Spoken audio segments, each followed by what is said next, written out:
எல்லாருக்கும் வணக்கம். இன்றைக்கி நம்ம பார்க்க போகிற ரெசிபி வந்து bread halwa. So bread halwa வந்து ஒரு ஈஸியான வீட்டில் இருக்க இன்க்ரீடியன்ஸை வச்சு பண்ணக்கூடிய டிஷ். அதுக்கு முதல்ல நான் 3 ஸ்லைசஸ் ஆஃப் பிரெட் எடுத்துக்கிறேன். சைட்ஸ் எல்லாம் நம்ம கட் பண்ணி எடுத்துக்கலாம். அதுக்கப்புறம் இதை வந்து ஒரு சின்ன சின்ன பீசஸாக கட் பண்ணிக்கலாம். கடாய் எடுத்துக்கோங்க. அந்த கடாயில் ஒரு டேபிள் ஸ்பூன் நெய் விட்டுக்கோங்க. நான் வந்து இன்றைக்கி நட்ஸ்ன்னு பார்த்தீங்கன்னா முந்திரியும் அப்புறம் பாதாம் எடுத்துருக்கேன். உங்களுக்கு என்ன நட்ஸ் வேணாலும் நீங்கள் எடுத்துக்கலாம். ஒரு 2லேருந்து 3 நிமிஷம் நல்ல ஸ்லோ ரோஸ்ட் பண்ண போகிறேன். இது பொன்னிறமாக ஆன அப்புறமா இதை நம்ம வேறு ஒரு பாத்திரத்தில் ஷிஃப்ட் பண்ணி வச்சுக்கலாம். இப்போ நான் அதே கடாயில் ஒரு 2 டேபிள் ஸ்பூன் நெய் விடுறேன். இப்போ நம்ம கட் பண்ணி வச்ச பிரெட் துண்டுகளையும் இது உள்ளே போட்டுக்கலாம். உங்களுக்கு வேணும்னா நீங்கள் வந்து இன்னும் கொஞ்சம் கூட நெய் சேர்த்து விட்டுட்டு டீப் ஃப்ரை கூட பண்ணி எடுத்துக்கலாம் ப்ரெட்டை. நான் இன்றைக்கி கொஞ்சம் திட்டமாக நெய் யூஸ் பண்ணணுன்றதுக்காக இந்த மொத்த டிஷ்ஷுக்குமே நான் வந்து ஒரு 4 டேபிள் ஸ்பூன் அளவுக்கு தான் நெய் ஊற்ற போகிறேன். நீங்கள் ஒரு 6 டேபிள் ஸ்பூன் வரைக்கும் கூட எடுத்துக்கலாம்.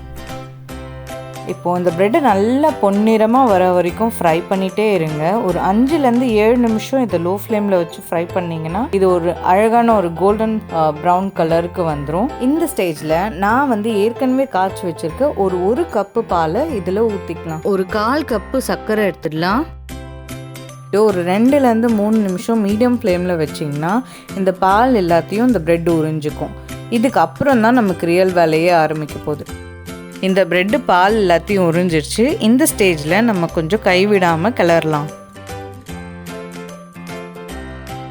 ஒரு டேபிள் ஸ்பூன் நெய் இப்போ போட்டுக்கோங்க. கொஞ்ச நேரம் அப்படியே கிளறலாம். இப்போ பார்த்தீங்கன்னா நெய்லாம் வெளில வந்துட்டு இந்த பாத்திரத்தில் ஒட்டாமல் இந்த பிரெட் ஹல்வா அழகாக வருது பாருங்கள். இந்த ஸ்டேஜில் நம்ம ஏற்கனவே வறுத்து வச்சுருக்க நட்ஸ் இதில் சேர்த்துக்கலாம்.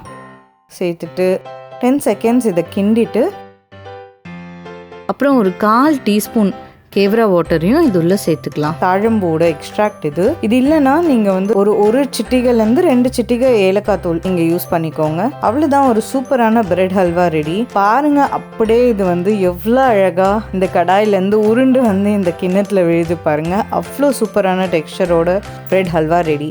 நீங்களும் இதை வீட்டில் ட்ரை பண்ணி பார்த்துட்டு எப்படி இருக்குன்னு கமெண்ட்ஸில் சொல்லுங்கள். நன்றி.